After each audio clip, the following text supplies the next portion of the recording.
আসসালামু আলাইকুম, আশা করি সবাই ভালো আছো। আজকে আমরা ঢাকা বোর্ড 2019 এর এমসিকিউ সলভ নিয়ে হাজির হয়েছি।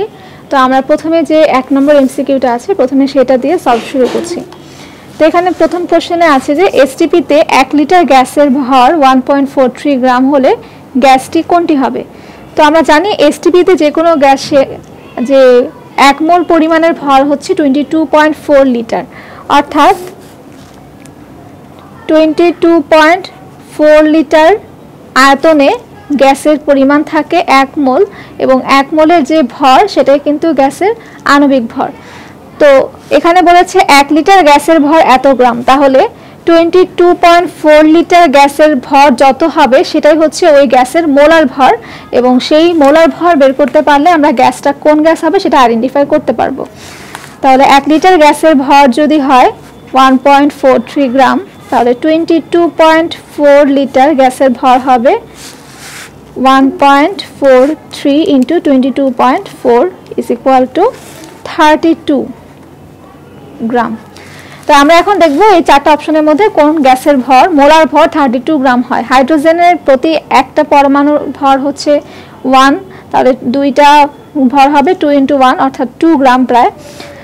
অক্সিজেনের ক্ষেত্রে প্রতি একটি অক্সিজেন পরমাণুর পারমাণবিক ভর হচ্ছে 16 গ্রাম, তাহলে দুইটার ভর হবে 16 ইন্টু 2 32 গ্রাম, অর্থাৎ আমরা পেলাম যে 22.4 লিটার আয়তনে সেই গ্যাসের যেহেতু ভর হয় 32 গ্রাম, তাহলে ওই গ্যাসটা নির্দেশ করে অক্সিজেনকে। এরপর আমরা চলে আসি 2 নং যে আছে আমাদের এমসিকিউ, সেখানে বলা আছে যে হিলিয়ামের উৎক্রম তাপমাত্রা কত। তো এটা একটা মুখস্থ ভ্যালু, সেটা হচ্ছে হিলিয়ামের উৎক্রম তাপমাত্রা -240 ডিগ্রি সেলসিয়াস। এরপরে আমাদের কোশ্চেনে একটা উদ্দীপকের মতো দেওয়া আছে যেখানে এক্স প্লাস ওজোন গ্যাসের বিক্রিয়া যেটা কার্বন টেট্রাক্লোরাইডের উপস্থিতিতে সম্পন্ন হয়। তো এদের বিক্রিয়া প্রথমত তৈরি হয়েছে ওজোনাইড যৌগ, তারপরে এই ওজোনাইড যৌগকে জিঙ্কের উপস্থিতিতে পানি দ্বারা হাইড্রোলাইসিস করার মাধ্যমে তৈরি করা হলো মিথানেল এবং প্রোপানেল, অর্থাৎ দুইটা অ্যালডিহাইড তৈরি হয়েছে। তো এক্স যৌগটা কি এটা আমাদের আইডেন্টিফাই করতে হবে। তো আমাদের যে উৎপাদ তৈরি হলো সেই উৎপাদ আমরা আগে দেখি। একটা হচ্ছে মিথানেল, আরেকটা হচ্ছে প্রোপানেল। এখন যেহেতু 1 কার্বন বিশিষ্ট একটি অ্যালডিহাইড এবং 3 কার্বন বিশিষ্ট একটা অ্যালডিহাইড তৈরি হয়েছে, তাহলে এখানে দুইটা অ্যালডিহাইডের যে মোট কার্বন সংখ্যা সেটাই হবে ওই যৌগটার যে মোট কার্বন সংখ্যা সেটার পরিমাণ, অর্থাৎ যৌগটাতে মোট কার্বন থাকবে 4টি। এখন এই ওজোনাইড বিক্রিয়াগুলো বা ওজোনোলাইসিস বিক্রিয়াটা সম্পন্ন হয় অসম্পৃক্ত যৌগে, এবং দ্বিবন্ধনযুক্ত যৌগে প্রথমে ওজোনাইড যৌগ তৈরি হয়, তারপর সেটাকে আবার হাইড্রোলাইসিস করলে অ্যালডিহাইড পাওয়া যায়। তো দ্বিবন্ধন বিশিষ্ট যে যৌগগুলো সেগুলো হচ্ছে আমাদের অ্যালকিন যৌগকে নির্দেশ করে। তো আমাদের অপশনে দুইটা অ্যালকিন যৌগের নাম আছে, বিউটিন 1 এবং বিউটিন 2। এই দুইটা অপশনের মধ্যে কোনটা অ্যান্সার হবে।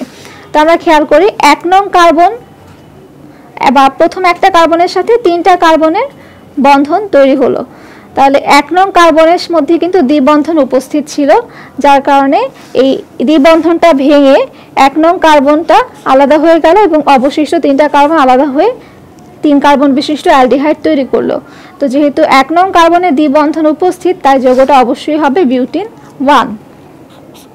এরপর আমাদের 4 নম্বর এমসিকিউতে বলা আছে বৈশ্বিক উষ্ণতা হ্রাসে এক অপশনে আছে পেট্রোলিয়াম জ্বালানির ব্যবহার বাড়াতে হবে। অবশ্যই এটা ভুল, কারণ পেট্রোলিয়াম জ্বালানি বাড়লে আমাদের যে কার্বন ডাইঅক্সাইড, কার্বন মনোক্সাইড এসব গ্যাসের নিঃসরণ বেড়ে যায়, যেটা পরিবেশ দূষণ করে এবং বৈশ্বিক উষ্ণতা বৃদ্ধিতে সাহায্য করে।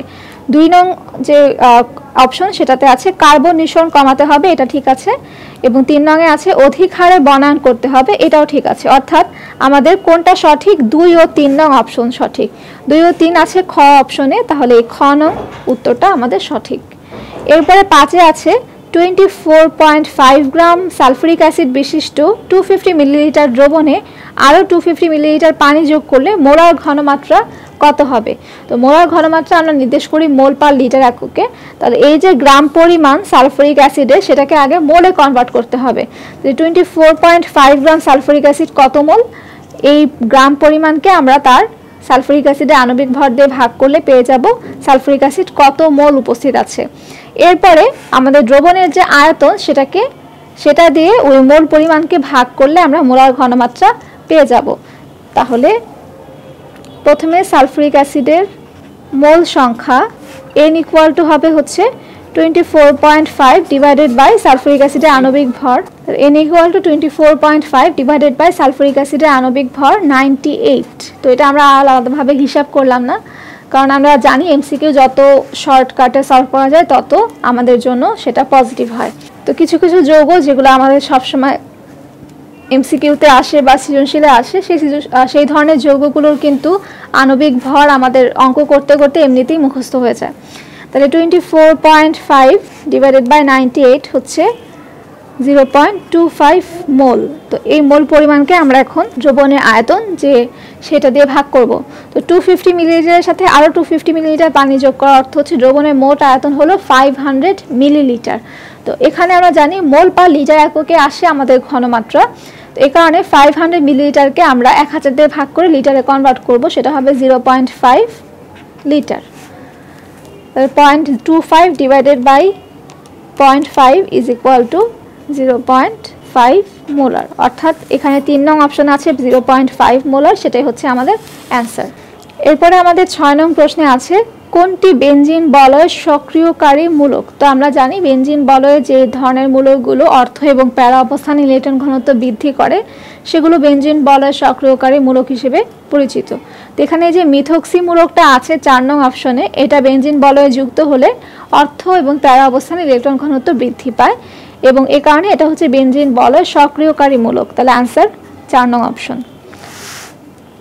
সাথে আছে গলিত সোডিয়াম ক্লোরাইডের তড়িৎ পরিবাহিতার কারণ কি। তো গলিত অবস্থায় সোডিয়াম ক্লোরাইডের কিন্তু এটা আয়ন আকারে বিশ্লিষ্ট হয়ে সোডিয়াম আয়ন এবং ক্লোরাইড আয়ন তৈরি করে এবং এই আয়নগুলোই মূলত ইলেকট্রন পরিবহনের মাধ্যমে বিদ্যুৎ পরিবহনে সাহায্য করে। তাহলে তড়িৎ পরিবাহিতার কারণ হচ্ছে মুক্ত আয়ন। 3 নং অপশনে আছে আমাদের মুক্ত আয়ন, সেটাই হচ্ছে অ্যান্সার।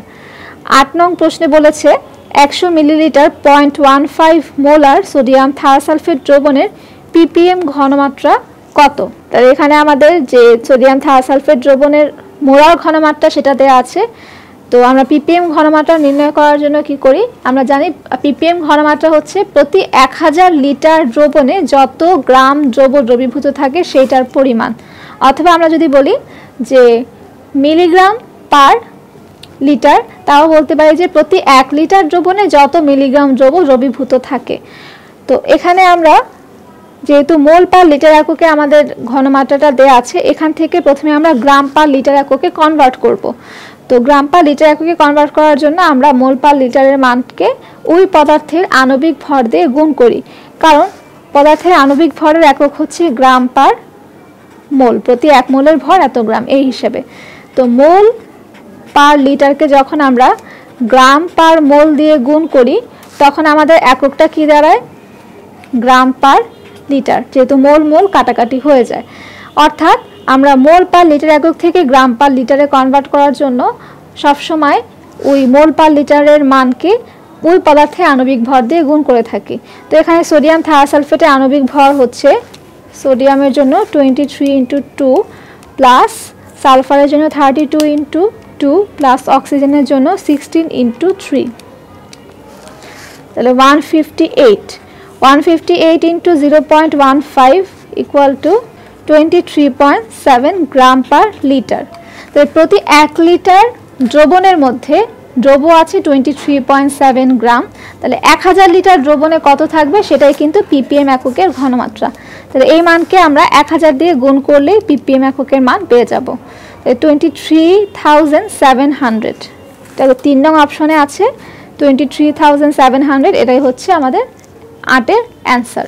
এরপরে আমাদের 9 নম্বর প্রশ্নে আছে লিথিয়াম কোবাল্ট অক্সাইড, এটার বিক্রিয়া থেকে বা এখানে একটা উভমুখী বিক্রিয়া চিহ্ন দেওয়া আছে, এখান থেকে এ যৌগ তৈরি হলো এবং n সংখ্যক লিথিয়াম আয়ন এবং n সংখ্যক ইলেকট্রন তৈরি হলো।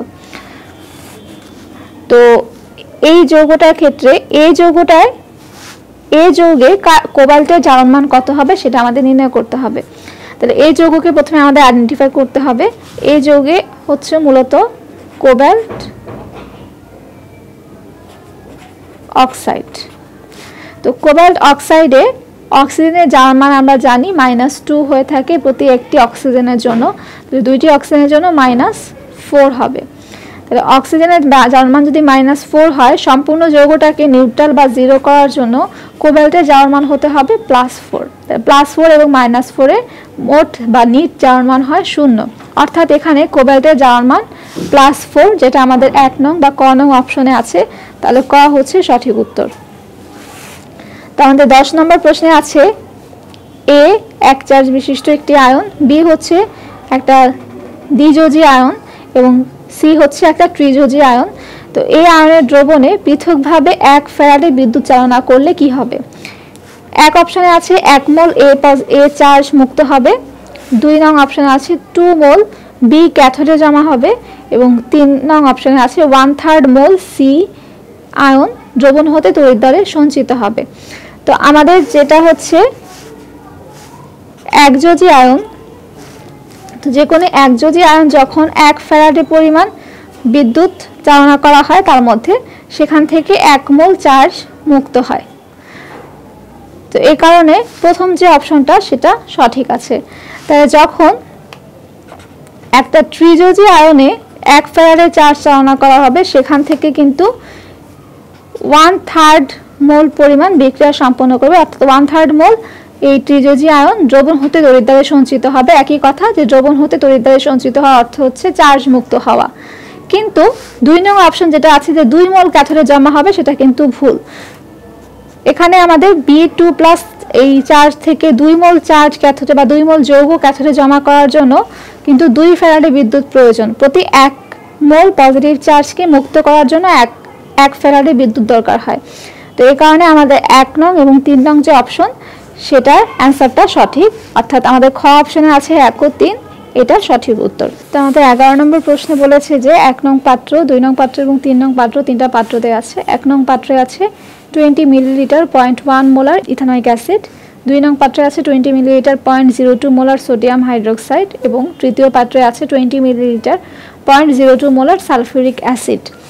তো প্রথম অপশনে আছে যে 2 নং পাত্রের দ্রবণ একটি প্রমাণ দ্রবণ। তো 2 নং পাত্রে আমরা দেখতে পাচ্ছি যে আয়তন এবং ঘনমাত্রা দেওয়া আছে এবং প্রমাণ দ্রবণ মূলত হয়ে থাকে প্রাইমারি স্ট্যান্ডার্ড পদার্থের ক্ষেত্রে। তো যেহেতু সোডিয়াম হাইড্রোক্সাইড একটা প্রাইমারি স্ট্যান্ডার্ড পদার্থ, তো সেই ক্ষেত্রে 1 নং অপশনটা সঠিক আছে।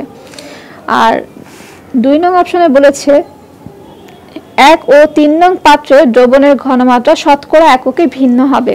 তো এটা আমরা যাচাই করার জন্য 1 নং পাত্রের শতকরা এককে ঘনমাত্রা ফার্স্টে নির্ণয় করব, এরপরে এখন 3 নং পাত্রের শতকরা এককে যে ঘনমাত্রা সেটাও নির্ণয় করব। তো শতকরা এককে নির্ণয় করার জন্য আমরা যে শর্টকাট সূত্র সেটা কিন্তু এমসিকিউতে ব্যবহার করব। তো নরমালি সূত্র হচ্ছে molarity is equal to percentage into 10 divided by m। তো পার্সেন্টেজ একক বা শতকরা এককে ঘনমাত্রাকে 10 দিয়ে গুণ করে সেটা আণবিক ভর দিয়ে ভাগ করলে আমরা মোলারিটি পেয়ে থাকি। তাহলে পার্সেন্টেজ শতকরা এককে ঘনমাত্রা নির্ণয় করার সূত্র পার্সেন্টেজ ইজ ইকুয়াল টু হবে s into m divided by 10। s হচ্ছে ঘনমাত্রা, m হচ্ছে আণবিক ভর ওই যৌগের এবং 10 তো সূত্রের। তাহলে s এর মান দেওয়া আছে 1 নং পাত্রে 0.1, m হচ্ছে ইথানোয়িক অ্যাসিডের আণবিক ভর। তো ইথানোয়িক অ্যাসিডের আণবিক ভর, 2টা কার্বন ইথানোয়িক অ্যাসিডের 12 ইন্টু 2 প্লাস 4টা হাইড্রোজেনের জন্য 4, 1 ইন্টু 4 ইকুয়াল টু 4 এবং 2টা অক্সিজেনের জন্য 16 ইন্টু 2, তাহলে পাচ্ছি 60 divided by 10 is equal to 0.6।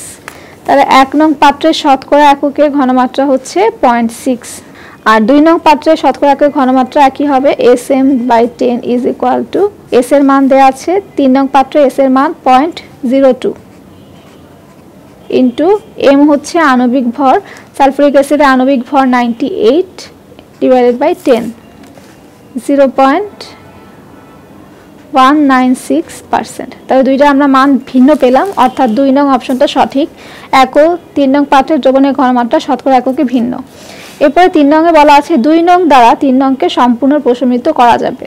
2 নং এবং 3 নং পাত্রকে যদি মিশ্রিত করি তখন সোডিয়াম হাইড্রোক্সাইড এবং সালফিউরিক অ্যাসিডের মধ্যে বিক্রিয়া সম্পন্ন হয়ে তৈরি হবে সোডিয়াম সালফেট যৌগ এবং পানি। তো যেহেতু সোডিয়াম সালফেটে সোডিয়াম আছে 2টি, তো এখানে বিক্রিয়াটি সমতা করার জন্য আমরা সোডিয়াম হাইড্রোক্সাইডকে 2 দিয়ে গুণ করলাম। এখন 2 দিয়ে গুণ করে এখানে হাইড্রোজেন সংখ্যা হলো 2টি এবং এখানে 2টি, টোটাল 4টি। 4টি হাইড্রোজেন পানির সাথে মিলানোর জন্য আমরা এখানে 2 দিয়ে গুণ করলাম, তাহলে আমাদের বিক্রিয়াটা কিন্তু সমতা হয়ে গেল।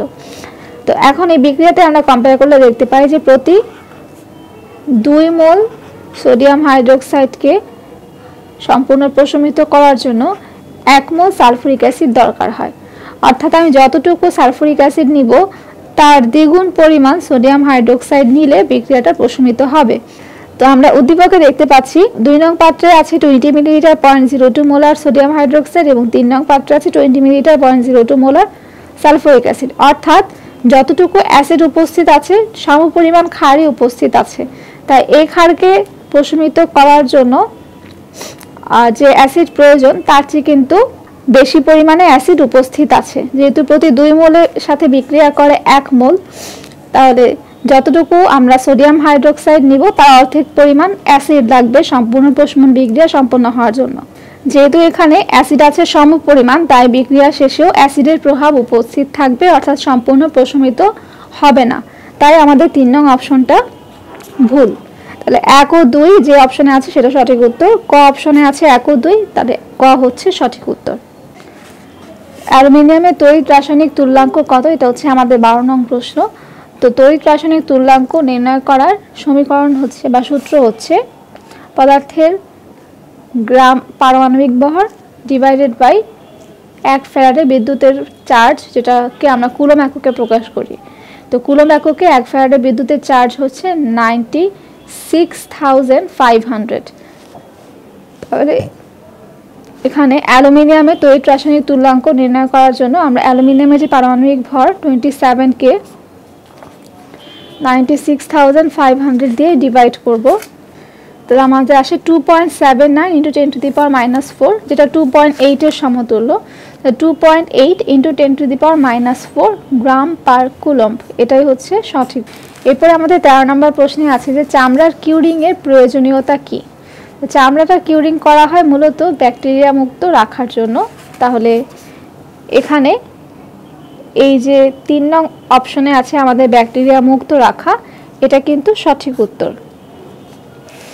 এরপরে 14 নং প্রশ্নে আছে VT = V0 + V0T / 273। তো এখানে V0T / 273 কে কি বলা হয়? তো আমরা জানি V দিয়ে প্রকাশ করা হয় আয়তন। তো যে অপশনে আয়তন সংক্রান্ত রাশি আছে অবশ্যই সেটা হবে উত্তর। তাই আমাদের আয়তন সংক্রান্ত আছে খ এবং গয়ে। খয়ে আছে আয়তন প্রসারাঙ্ক, গয়ে আছে প্রমাণ আয়তন। তো এটা হচ্ছে মূলত আয়তন প্রসারাঙ্ক, অর্থাৎ T°C তাপমাত্রায় কতটুকু আয়তন প্রসারিত হলো সেটার পরিমাণ। তাহলে খ হচ্ছে আমাদের অ্যান্সার। এই V0T / 273 হচ্ছে আয়তন প্রসারাঙ্ক। পরে 15 নং প্রশ্নে বলা আছে চায়না ক্লে কোনটি? তো চায়না ক্লের একটা নির্দিষ্ট রাসায়নিক সংকেত আছে, সেটা হচ্ছে অ্যালুমিনিয়াম অক্সাইড, সিলিকন অক্সাইড এবং পানির সংমিশ্রণে তৈরি হয়। তো এখানে আমাদের 4 নং অপশনে দেখতে পাচ্ছি আছে অ্যালুমিনিয়াম অক্সাইড 1 অণু বা অ্যালুমিনাও বলা হয়, তার সাথে 2 মোল সিলিকন অক্সাইড এবং 2 মোল পানি। তো এটার সংমিশ্রণই হচ্ছে চায়না ক্লে, তাহলে 4 হচ্ছে সঠিক উত্তর। আমাদের 16 নম্বর প্রশ্নে আছে কার্বনিক অ্যাসিড এবং পানির বিক্রিয়ায় আমাদের তৈরি হলো হাইড্রোনিয়াম আয়ন এবং বাইকার্বনেট। তো এই বিক্রিয়ায় কার্বনিক অ্যাসিডের অনুবন্ধী ক্ষারক কোনটি? তো পানির সাথে কোনো একটা অ্যাসিডের বিক্রিয়ায় দেখা যায় যে আমাদের প্রোটন তৈরি হয় এবং অপর একটা ক্ষার তৈরি হয়। কেন? কারণ এখানে অ্যাসিডের যে প্রোটন, সে প্রোটনটা পানিকে দান করা হয়, অর্থাৎ অ্যাসিডটা প্রোটন দান করে পানিকে এবং রূপান্তরিত হয় ক্ষারে। তাহলে বিক্রিয়া শেষে অ্যাসিড যে ক্ষারে রূপান্তরিত হলো সেটাই হচ্ছে ওই অ্যাসিডের অনুবন্ধী ক্ষারক। তো এখানে কার্বনিক অ্যাসিডটা একটা প্রোটন পানিকে দান করে তৈরি করে হাইড্রোনিয়াম আয়ন এবং কার্বনিক অ্যাসিডটা নিজে রূপান্তরিত হয় বাইকার্বনেট আয়নে, যেটা একটা ক্ষার। তাহলে এই বিক্রিয়ায় কার্বনিক অ্যাসিডের অনুবন্ধী ক্ষারক হবে অবশ্যই বাইকার্বনেট। তো বাইকার্বনেট আছে আমাদের 3 নং অপশনে দেওয়া আছে, তাহলে এই 3 নং অপশনটা হচ্ছে সঠিক উত্তর। তো আমাদের 17 নং প্রশ্নে একটা যৌগের সংকেত দেওয়া আছে এবং বলা আছে যৌগটির আইইউপ্যাক নাম কি? তো আমরা খেয়াল করি এখানে এই যৌগটাতে কিন্তু CO বা এই মূলকটা উপস্থিত আছে, যেটাকে আমরা বলে থাকি অ্যাস্টার মূলক, তো অবশ্যই এটা একটি অ্যাস্টার যৌগ হবে। তো অ্যাস্টার যৌগের নামকরণ আমরা কিভাবে করি, এই যে COO এই মূলকটা বাদে বা এই মূলকটা বাদে প্রথম অংশ যেটা থাকে সেটাতে কার্বন সংখ্যা হিসেবে আমরা প্রথমে একটা গ্রুপের নাম বলি, প্রথম সেই গ্রুপটা অ্যালকাইল গ্রুপ হিসেবে একটা নামকরণ করি। তো এখানে যেহেতু সি বাদে অবশিষ্ট এই গ্রুপটাতে 2টি কার্বন উপস্থিত আছে, তাহলে এটা হবে 2 কার্বন বিশিষ্ট অ্যালকাইল গ্রুপের নামের সমান, অর্থাৎ এখানে হবে ইথাইল গ্রুপ। তো ইথাইল গ্রুপের সাথে এই বাকি অংশটুকু যুক্ত আছে, যেখানে কার্বন সংখ্যা 1 2 3 কার্বন বিশিষ্ট একটা আয়ন। তো অ্যাস্টার যৌগে এই আয়নটা নামকরণে অয়েট কথাটা যুক্ত করা হয়, যেহেতু এখানে 3 কার্বন বিশিষ্ট একটা আয়ন উপস্থিত আছে, যেটাকে আমরা বলবো 3-এর যে নামকরণ 3 সংখ্যা সেটা হচ্ছে প্রোপ। তো প্রোপ সাথে অয়েট যুক্ত করে প্রোপানয়েট আয়ন হিসেবে এই আয়নটাকে আমরা চিহ্নিত করি। তাহলে প্রথম অংশ হচ্ছে ইথাইল, তার সাথে যুক্ত আছে প্রোপানয়েট, তাহলে এই যৌগটার নাম ইথাইল প্রোপানয়েট। খ হচ্ছে উত্তর, ইথাইল প্রোপানয়েট। এরপরে আছে 18 নং প্রশ্নে, কোনটি জারণ বিজারণ ইলেকট্রোড? তো জারণ বিজারণ ইলেকট্রোডে কি সম্পন্ন হয়? জারণ এবং বিজারণ উভয় ধরনের বিক্রিয়া সম্পন্ন হয়। তো এখানে এই যে 3 নং যে অপশনটা আছে, প্লাটিনাম, সলিড প্লাটিনাম এবং তার মধ্যে ফেরাস এবং ফেরিক অর্থাৎ একটা আয়রন দণ্ড উপস্থিত আছে। তো এটাই হচ্ছে জারণ বিজারণ ইলেকট্রোড, যেখানে জারণ এবং বিজারণ উভয় বিক্রিয়া সম্পন্ন হচ্ছে। এরপরে আমাদের 19 নং প্রশ্নে একটা চিত্র দেওয়া আছে, যেখানে একটা পাত্র আছে, যেটাতে একটা তরল পদার্থ আছে এবং 2টা নল উপস্থিত। প্রথম নল দিয়ে প্রবেশ করানো হচ্ছে হাইড্রোকার্বন দূষকযুক্ত বায়ু, তো তারপর সেটা তরলে যে পিউরিফাইড হয়ে দূষণমুক্ত বায়ু হিসেবে বের হয়। তো এখানে এই তরল পদার্থটি কি? উদ্দীপক যন্ত্রে ব্যবহৃত তরলটি কি? কয় আছে অ্যাসিড, ক্ষয় ক্ষার, গয় তেল এবং ঘয় পানি। তো এখানে মূলত হাইড্রোকার্বন যেগুলো থাকে সেগুলো ক্ষারের সাথে বিক্রিয়া করে নতুন কোনো যৌগে রূপান্তরিত হয় এবং দেখা যায় সেটা অদক্ষেপ হিসেবে থাকে কিংবা অন্য কোনো গ্যাস হিসেবে অন্য উপায় বের করে নেওয়া হয় এবং অপর যে নল থাকে সেই নল দিয়ে দূষণমুক্ত বায়ুটা বের হয়ে যায়। তো এখানে খ তরলটি হচ্ছে ক্ষার, খ সঠিক উত্তর। এরপরে 20 নং প্রশ্নে আছে, হু এর মতে পানিতে আর্সেনিকের সহনীয় মাত্রা কত ppm? তো এটা একটা মুখস্থ ভ্যালু। তো WHO এর মতে পানিতে আর্সেনিকের সহনীয় মাত্রা হচ্ছে 0.05 ppm। ক হচ্ছে সঠিক উত্তর। পরে 21 নম্বর প্রশ্নে আছে যে C3H6O এর সমাণু কতটি? তো এই গঠনের বা এই আণবিক গঠনে 3টি সমাণু সম্ভব হয়। কিভাবে? প্রথমত এখান থেকে আমরা একটা অ্যালডিহাইড যৌগ পাই, এখান থেকে একটা কিটোন যৌগ পাই এবং এখান থেকে একটা ইনল যৌগ পাওয়া যায়, যে যৌগের মধ্যে একটির সাথে দ্বিবন্ধন এবং উপস্থিত আছে এবং একটা করে হাইড্রোক্সিল উপস্থিত আছে। যেমন এখান থেকে আমরা যে অ্যালডিহাইডটা পাই সেটা হচ্ছে C2H5CHO অর্থাৎ প্রোপানেল। এছাড়া এখান থেকে প্রোপানন যৌগটা পাওয়া যায়, যেটা একটা কিটোন যৌগ, এবং 2-propene-1-ol নামে আরেকটি ইনল যৌগ পাওয়া যায়। তো এই যৌগে আমরা দেখতে পাচ্ছি প্রথম যৌগে কার্বন আছে 3টি, হাইড্রোজেন আছে 6টি এবং একটি অক্সিজেন। এই যৌগেও 3টি কার্বন, 6টি হাইড্রোজেন, একটি অক্সিজেন, এবং এই যৌগেও 3টি কার্বন, তার মধ্যে 6টি অক্সিজেন এবং 6টি হাইড্রোজেন এবং একটি অক্সিজেন আছে। তাহলে এই C3H6O এর সমাণু কতটি? 3টি। গ হচ্ছে সঠিক উত্তর। 22-এ আছে AN+ এবং B এর বিক্রিয়ায় A সলিড এবং BN+ আয়ন তৈরি হয়। এই কোষ বিক্রিয়া আলোকে নার্নস্টের সমীকরণ কোনটি? তো নার্নস্টের সমীকরণ হচ্ছে E cell is equal to E naught cell minus RT divided by NF ln উৎপাদায়ন divided by বিক্রিয়ক আয়ন। তাহলে আমরা ক্ষয়ের অপশনে দেখতে পাচ্ছি E cell is equal to E naught cell minus RT divided by NF ln BN+ divided by AN+। তো B হচ্ছে উৎপাদায়ন BN+ এবং AN+ হচ্ছে বিক্রিয়ক আয়ন, তাহলে খ হচ্ছে সঠিক উত্তর। এরপরে 23 নম্বর প্রশ্নে আছে 0.1 মোলার হাইড্রোক্লোরিক অ্যাসিড দ্রবণের 10 মিলিলিটারকে প্রশমিত করতে 0.2 মোলার সোডিয়াম কার্বনের দ্রবণের কত মিলিলিটার লাগবে? তো এই ধরনের সমীকরণ সলভ করার জন্য আমরা প্রথমে বিক্রিয়া দেখি, বিক্রিয়া দেখে আমরা সমতা করে দেখি যে কত মোল অ্যাসিড কত মোল ক্ষারের সাথে বিক্রিয়া করে, সেই হিসাবে আমরা সলভ করি। যেমন এই বিক্রিয়ায় হাইড্রোক্লোরিক অ্যাসিড এবং সোডিয়াম কার্বনেটের মধ্যে বিক্রিয়া সম্পন্ন হলে তৈরি হয় সোডিয়াম ক্লোরাইড যৌগ, তার সাথে কার্বন ডাই অক্সাইড এবং পানি। তো এখন এই বিক্রিয়াটিকে সমতা করতে হবে। তো যেহেতু বিক্রিয়কে সোডিয়াম আছে 2টি, তাহলে উৎপাদেয় সোডিয়াম 2টি করার জন্য আমরা 2 দিয়ে গুণ করলাম। তো এখানে 2 দিয়ে গুণ করায় ক্লোরিন হয়ে গেল 2টি। তো বিক্রিয়কের সাথে ক্লোরিন সংখ্যা মিলানোর জন্য এখানে 2 দিয়ে গুণ করলাম। তো বিক্রিয়াটা সমতা হয়ে গেল। তাহলে এই বিক্রিয়ায় 2 মোল অ্যাসিড 1 মোল ক্ষারের সাথে বিক্রিয়া করে। তাহলে আমরা যে জানি যে সমীকরণ VA হচ্ছে VA হচ্ছে অ্যাসিডের আয়তন, MA হচ্ছে অ্যাসিডের ঘনমাত্রা ডিভাইডেড বাই VB VB হচ্ছে ক্ষারের আয়তন, MB হচ্ছে ক্ষারের ঘনমাত্রা ইকুয়াল টু A/B। A হচ্ছে অ্যাসিডের মোল সংখ্যা, B হচ্ছে ক্ষারের মোল সংখ্যা। তো এখানে আমাদের বলেছে ক্ষার দ্রবণের কত মিলিলিটার লাগবে, অর্থাৎ VB এর মান নির্ণয় করতে হবে। তাহলে VB ইজ ইকুয়াল টু হবে B into VA/MA divided by A/MB। তো B হচ্ছে আমরা জানি ক্ষারের মোল সংখ্যা নির্দেশ করে, যেটা 1 মোল, এবং A হচ্ছে অ্যাসিডের মোল সংখ্যা নির্দেশ করে। তাহলে B1 VA এর অ্যাসিডের আয়তন দেওয়া আছে 10 মিলিলিটার এবং অ্যাসিডের ঘনমাত্রা দেওয়া আছে 0.1 মোলার। তারপরে A এর মান হচ্ছে A হচ্ছে অ্যাসিডের মোল সংখ্যা, যেটা আমরা বের করলাম সমীকরণ থেকে 2।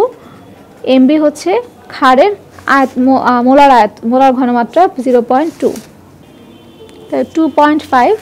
তা আমাদের খ অপশনে আছে 2.5 মিলিলিটার, অর্থাৎ 2.5 মিলিলিটার লাগবে প্রশমিত করতে। এই পেজে শুরু থেকে আবার যাব। তো এখানে আমাদের একটা উদ্দীপক দেওয়া আছে এবং সেখান থেকে বলেছে 24 এবং 25 নং প্রশ্নে উত্তর দাও। তো এখানে একটা বিক্রিয়ক আছে যেটা R bond C triple bond CH। এই বিক্রিয়কটা অ্যালকাইন গ্রুপের সদস্যকে নির্দেশ করে, কিন্তু যেহেতু এখানে অ্যালকাইল গ্রুপটা স্পেসিফিকভাবে লেখা নেই যে কোনটা, সেজন্য আমরা এখানে কার্বন সংখ্যা কত সেটা আইডেন্টিফাই করতে পারছি না। তো এখানে অ্যালকাইনের সাথে বিক্রিয়া হবে, অ্যালকাইনে আদ্র বিশ্লেষণ হবে প্রোটন এবং মার্কিউরিক আয়নের উপস্থিতিতে। এই আদ্র বিশ্লেষণের মাধ্যমে প্রথমে A যৌগ তৈরি হবে, এই যৌগটা পুনর্বিন্যস্ত হয়ে আবার B যৌগ তৈরি করবে। তো আমরা এই যে বিক্রিয়াটা সম্পন্ন হয় সেটার যে সলভটা সেটা এখানে লিখেছি। তো এখানে অ্যালকাইনটা আদ্র বিশ্লেষিত হয়ে প্রথমত তৈরি করে একটা ইনল যৌগ, যে যৌগে একই সাথে হাইড্রোক্সিল এবং দ্বিবন্ধন উপস্থিত। তো দ্বিবন্ধনের জন্য ইন এবং হাইড্রোক্সিলের জন্য অল, এভাবে নামকরণ হয়েছে ইনল। তো ইনল যৌগটা পুনর্বিন্যস্ত হয়ে তৈরি করে একটি কিটোন যৌগ। তো যখন এখানে আমরা প্রথম যে অ্যালডিহাইড সদস্য অর্থাৎ মিথানলকে নিয়ে বিক্রিয়া করব, একমাত্র তখনই বিক্রিয়া শেষে তৈরি হবে হচ্ছে অ্যালডিহাইড যৌগ। আমরা এখানে প্রথমে যখন প্রথম সদস্য অ্যালকাইনের প্রথম সদস্য নিয়ে বিক্রিয়া করব অর্থাৎ ইথাইনকে নিয়ে, তখন এখানে তৈরি হবে অ্যালডিহাইড যৌগ। কিন্তু ইথাইন বাদে অন্য যে কোনো যদি অ্যালকাইনকে নিয়ে আমি বিক্রিয়া শুরু করি তখন তৈরি হবে এখানে কিটোন যৌগ। তো যেহেতু এখানে একটা R গ্রুপ দেওয়া আছে যেটা যে কোনো কার্বন সংখ্যা বিশিষ্ট অ্যালকাইল গ্রুপকে নির্দেশ করে, অর্থাৎ এখানে কার্বন সংখ্যা অবশ্যই 2 এর বেশি। এই কারণে এখান থেকে আমরা মূল যে B যৌগ পাবো সেটা হবে একটা কিটোন যৌগ। 24 নং প্রশ্নে উদ্দীপকে বলেছে এই যৌগটিতে sp2 এবং sp3 সংকরিত কার্বন আছে। তো এই যৌগে আমরা দেখতে পাচ্ছি এই যে এই যৌগ, সেটার রূপটা হচ্ছে এরকম। তো আর যেহেতু একটা অ্যালকাইল গ্রুপকে নির্দেশ করে, সেটা যদি একটা মিথাইল গ্রুপও হয়, মিথাইল গ্রুপের কার্বনে কিন্তু sp3 সংকরণ বিদ্যমান। আর যেই কার্বনে দ্বিবন্ধন উপস্থিত, এই কার্বন এবং এই কার্বন, এই দুইটা কার্বনে কিন্তু sp2 সংকরণ বিদ্যমান, অর্থাৎ এই যৌগে sp2 এবং sp3 সংকরিত কার্বন আছে। এই অপশনটা সঠিক। এরপরে আছে 2 নং অপশনে বি যৌগটি আয়োডোফর্ম গঠন করে। তো আয়োডোফর্ম গঠন করে মূলত হচ্ছে কার্বনিল যৌগ থেকে পাওয়া যায়, বা এছাড়া যেসব যৌগ বিক্রিয়ার মাধ্যমে মিথাইলের সাথে কার্বনিল মূলক যুক্ত একটা গ্রুপ তৈরি করে, এই ধরনের গ্রুপ তৈরি করে বা এই ধরনের গ্রুপ বিশিষ্ট যৌগগুলো মূলত আয়োডোফর্ম বিক্রিয়া অংশগ্রহণ করে আয়োডোফর্ম গঠন করে। তো যেহেতু এখানে যে কিটোন যৌগটা তৈরি হয় সেখানে এরকম একটা মূলকের উপস্থিতি আমরা দেখতে পাচ্ছি, অর্থাৎ CH3 এর সাথে CO এরকম একটা বন্ধন বিশিষ্ট যৌগ একটা মূলক উপস্থিত আছে, এই কারণে এই যৌগটা আয়োডোফর্ম বিক্রিয়া অংশগ্রহণ করে আয়োডোফর্ম তৈরি করবে, অর্থাৎ বিটা সঠিক, 2 নং অপশনটা সঠিক। 3 নং অপশনে বলেছে বি যৌগটি জারিত হয়ে অ্যাসিড উৎপন্ন করে। আমরা জানি কিটোনকে জারিত করলে অ্যাসিড তৈরি হয়, অর্থাৎ 1 2 3 প্রত্যেকটি সঠিক অপশন, তাহলে 4 হচ্ছে আমাদের উত্তর, 1 2 ও 3। এরপরে 25 নং কোশ্চেনে বলেছে বি যৌগ CH3 CH2 C double bond O এবং CH3, অর্থাৎ এটা একটা কিটোন যৌগকে নির্দেশ করছে। এটা হচ্ছে মিথাইল ইথাইল যে গ্রুপ বিশিষ্ট যে কিটোন যৌগ, সেই কিটোন যৌগকে নির্দেশ করছে। তো এই যৌগটা যদি হয় বি যৌগ, তাহলে মূল বিক্রিয়কের নাম কি হবে? তো এখানে আমরা দেখতে পাচ্ছি উৎপাদ যৌগটা হচ্ছে 4 কার্বন বিশিষ্ট যৌগ, যেটা 4 কার্বন বিশিষ্ট কিটোন যৌগকে আমরা বলে থাকি বিউটানন। তো বিউটানন যৌগের 2 নং কার্বনে যেহেতু কার্বনিন মূলকটা উপস্থিত, তাই এটাকে আমরা বলতে পারি বিউটানন 2 যৌগ। তো এই যৌগটা তৈরি হচ্ছে এই মূল বিক্রিয়ক থেকে, যেটা হচ্ছে একটা অ্যালকিন যৌগ। তো অ্যালকিন যৌগে আমরা কার্বনের ত্রিবন্ধন কোথায় আছে সেটা আগে বের করব এবং কার্বন সংখ্যা কত সেটা বের করব। তো কার্বন সংখ্যা উৎপাদে যত হবে বিক্রিয়কে ঠিক সমপরিমাণ হবে, অর্থাৎ কার্বন সংখ্যা হবে 4 কার্বন বিশিষ্ট অ্যালকাইন যৌগ হচ্ছে বিউটাইন। এখন এই বিউটাইন যৌগের কত নং কার্বনের ত্রিবন্ধন উপস্থিত সেটা আমরা বের করব। যেহেতু এখানে 1 নং এবং 2 নং কার্বনের মধ্যে একটা একক বন্ধন উপস্থিত আছে এবং 2 নং কার্বনে এখানে কার্বনিন মূলকটা যুক্ত আছে, তাই 1 এবং 2 নং কার্বনের মধ্যেই ত্রিবন্ধনটা উপস্থিত ছিল। এই যৌগের গঠন থেকে আমরা এটা বুঝতে পারলাম। তো যেহেতু 1 নং কার্বনের ত্রিবন্ধন উপস্থিত, তাহলে অবশ্যই এটা বিউটাইন 1 যৌগ হবে, অর্থাৎ ক হবে সঠিক উত্তর। আর আজকে আমরা ঢাকা বোর্ড 2019-এর যে বোর্ড কোশ্চেনে যে MCQ সেগুলো সলভ করলাম। আশা করি সবাই সলভগুলো বুঝতে পেরেছো। তো সবাইকে অসংখ্য ধন্যবাদ ভিডিওটি দেখার জন্য।